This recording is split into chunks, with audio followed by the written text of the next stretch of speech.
The Lord be with you. Hello and welcome to this week's reflection. I'm going to be talking about the parable of the talents today. So let's start by reading the parable in Matthew chapter 25. Jesus said this, "For it is as if a man going on a journey summoned his slaves and entrusted his property to them. To one he gave 5 talents, to another 2, to another 1, to each according to his ability. Then he went away. The one who had received the 5 talents went off at once and traded with them and made 5 more talents. In the same way, the one who had the 2 talents made 2 more talents.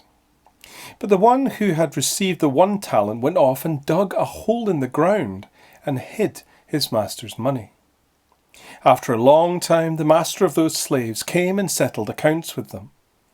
Then the one who had received the 5 talents came forward, bringing 5 more talents, saying, 'Master, you handed over to me 5 talents. See, I have made 5 more talents.' His master said to him, 'Well done, good and trustworthy slave. You have been trustworthy in a few things. I will put you in charge of many things. Enter into the joy of your master.' And the one with the 2 talents also came forward, saying, 'Master, you handed over to me 2 talents. See, I have made 2 more talents.' His master said to him, 'Well done, good and trustworthy slave. You have been trustworthy in a few things. I will put you in charge of many things. Enter into the joy of your master.' Then the one who had received the 1 talent also came forward, saying, 'Master, I knew that you were a harsh man, reaping where you did not sow and gathering where you did not scatter seed. So I was afraid, and I went and hid your talent in the ground. Here, you have what is yours.' But his master replied, 'You wicked and lazy slave. You knew, did you, that I reap where I do not sow and gather where I did not scatter? Then you ought to have invested my money with the bankers, and on my return I would have received what was my own with interest. So take the talent from him and give it to the one with 10 talents. For to those who have, more will be given, and they will have an abundance. And from those who have nothing, even what they have will be taken away. As for this worthless slave, throw him into the outer darkness, where there will be weeping and gnashing of teeth.'" For the word of the Lord, thanks be to God. How are we to read such a parable? Well, one way is to ask yourself, who in the parable has my sympathy? With whom do I identify? Personally, I've never felt a great affinity with either of the first 2 slaves in the story. Both slaves, to my ears, seem rather smug in their entrepreneurial success. Double Your Money reminds me more of a glitzy game show than of anything more noble. I'm sad to say neither do I identify very much with the master of the story, an absentee landlord who seems singularly lacking in grace. No, for me, the character with whom I identify has always been the 3rd slave, the one who was afraid. This slave had less money to start with than the others, and from this position of relative poverty, he also knew his master to be a harsh man. I've often wondered how he knew this, from bitter experience perhaps. So rather than risk his endowment by speculating like his fellows, the 3rd slave buries the money, secret, safe and sound. But this isn't good enough for his master, who lives up to his fearsome reputation by stripping the slave of his assets and banishing him into darkness. Now, many traditional readings of this parable berate the 3rd slave for his timidity and his seeming lack of capitalist chutzpah. If this is a parable about making the most of what you've got, then perhaps that's fair comment. But what if it's not about that? What if, as we read this parable in 2020, under a second COVID-19 lockdown, What if it's actually a parable about the experience of fear and what to do with it? Some of us at the moment are in rather acute states of fear. We fear for the loss of loved ones, of career, of income, of our own health. If we work in the NHS, then we fear that our hospital wards will be overwhelmed and we won't be able to cope.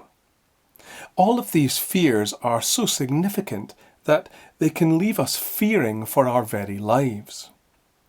For others, our fear is more of a general sense of foreboding, a kind of aching feeling that something in our society has been lost and is going on being lost.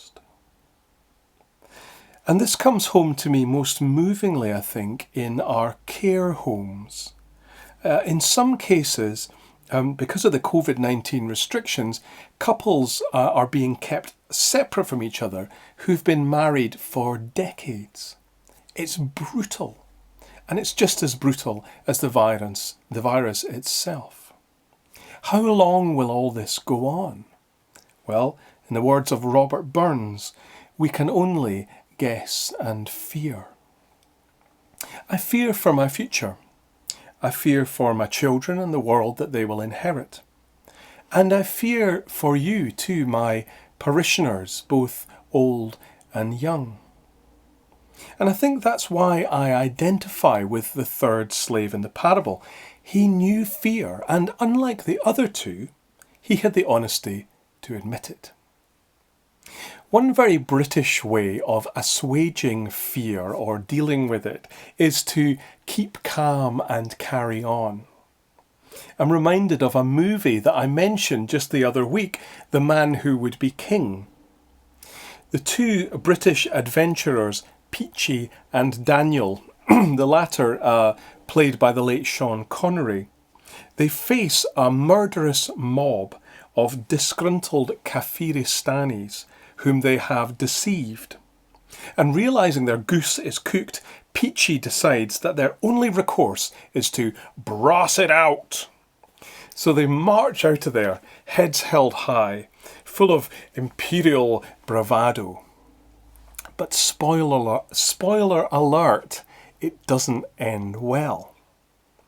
But the real tragedy for me is the way in which these characters seem to think that to show any fear whatsoever would be the greatest sin imaginable. I think this is dangerous nonsense. And I'm eternally thankful that the British stiff upper lip has drooped somewhat in recent years. As the language of mental health has become part of our cultural practice, so the harsh realities of living with fear and anxiety or depression has finally been brought out into the open. We no longer have to brass it out, but we can reach out for help and for healing. Noel spoke very helpfully on this a couple of Sundays ago. So we might try and repress our fears, or we might try and drown them out with the noise of our own achievements. But a more fully Christian way to deal with fear is to take it to God in prayer that it might be transformed by faith. How do we do this? Well, prayerfulness means stepping away from relentless doing and moving into a deeper state of being. This seems very relevant during lockdown. There's been much debate in recent times about the nature of essential services, those key things that must be allowed to continue while the rest of society shuts down. Food, warmth and shelter go without saying. But what about a hug? What about a celebration? What about worship? Are they essential too? It's worth remembering that the word essential comes from the Latin esse, which means to be. So in one sense then, essential things are those things that help us not just to survive, but to be. I hope you can perceive the difference. In our frenetic, fragmented society, we surely need to learn to be in a much deeper way than we do at present. And as our culture becomes increasingly obsessed with money and productivity, we are in grave danger of losing touch with our humanity and with God. In the light of this, some people are arguing that spiritual and artistic provision are all essential services, more essential than ever. And when we emerge from this pandemic, I hope that our souls will have been enlarged by the experience, not shrunken by it. But this will only happen if we have learned to be. And that's the choice, I think, that this parable gives us, the way I'm reading it anyway. It's so easy to praise the fortune hunters, those who display the tangible signs of success. But today, at least, I want to resist this. I want to praise the third slave, the underdog, because he chose the path of being over that of doing. He chose to hunker down rather than level up, to admit his fear rather than brass it out, to stop rather than to speculate. And perhaps this isn't the right thing to do in all circumstances. But isn't it what we're all being asked to do in these circumstances during a national lockdown? Aren't we all required to be, as it were, numbered with the fearful? Now, someone will say that to hunker down is to give up, that to admit fear is to admit defeat. But I say no. And I say no for a very strong reason. In fact, the strongest reason there is. At the end of Matthew 25, we read that when Jesus finished saying all these things, he said to his disciples, "The Son of Man will be handed over to be crucified." This astonishing prediction is the punchline to all that has gone before, including the parable of the talents. And we must let this speak to our interpretation of the parable and to what it means to us. Where do we find God in this parable? And where do we find faith? Well, perhaps God is reflected in the first two slaves, who seem to illustrate the principle that God helps those who help themselves. Perhaps God is reflected in the harsh master who lives up to our worst fears of a punitive, merciless tyrant. But I don't think so. If we rule out these two options, we find ourselves strangely back with the third slave again. And it's my view that it's here that we see God, in the place we least expect to. The staggering meaning of the incarnation is that God is one of us now. So in this fearful slave, we see a glimpse of the God who is not immune to our fears, but who identifies with them himself through Jesus Christ.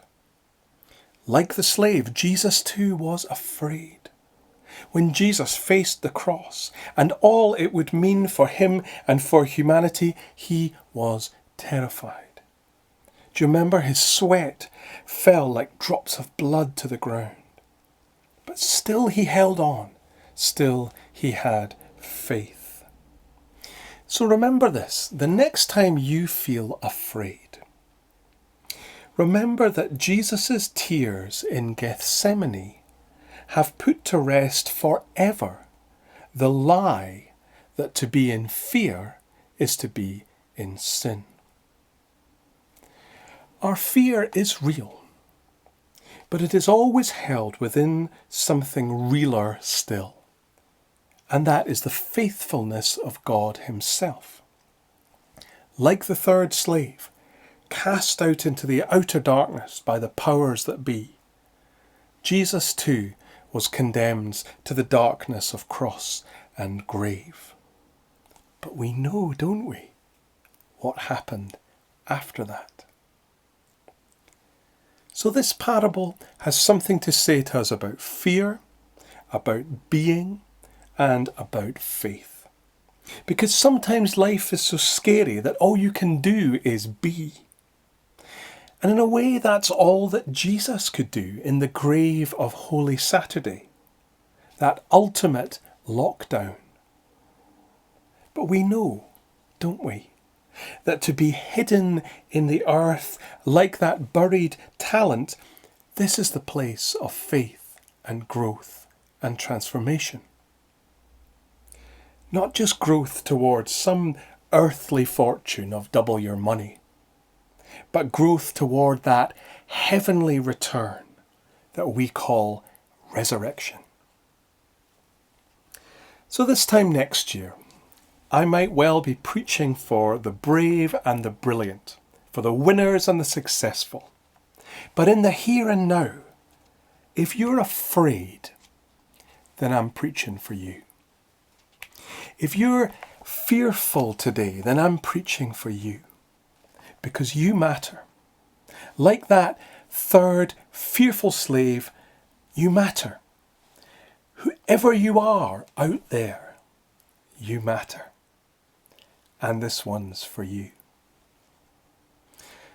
This one's for the shielders, the yielders, the cleaning spray wielders, the isolators, the waiters, the restriction haters. This one's for the RN and the LPN working AM and PM in PPE for a wage of PTSD.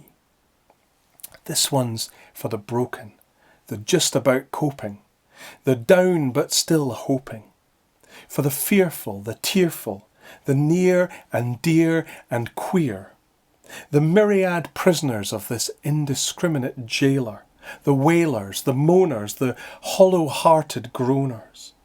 This one's for the coughs that rattle and the lungs that do battle to breathe the precious air of freedom.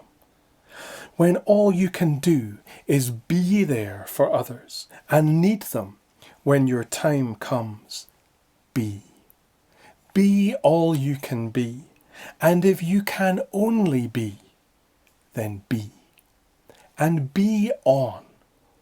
And the new dawn that breaks across the darkness of this pandemic will no longer be endemic to black and minority ethnic, nor hidden by the non-symptomatic who unwittingly harm the asthmatic, the leukemic, who lie in static beds barely able to lift their heads. No, the dawn will break. And meanwhile, while the trial still stretches on for miles and miles and miles, we will not cease to be. But the one who is being itself will support and sustain us, remain with us, to cry with us and die with us, and bring the light that cannot be seen but can be felt. So this one's for the prayers, the kneelers, the muffled bell pealers, those who keep the flame a-burn while the world still turns and hope still yearns in the still, still places of the earth, while chaos raves above.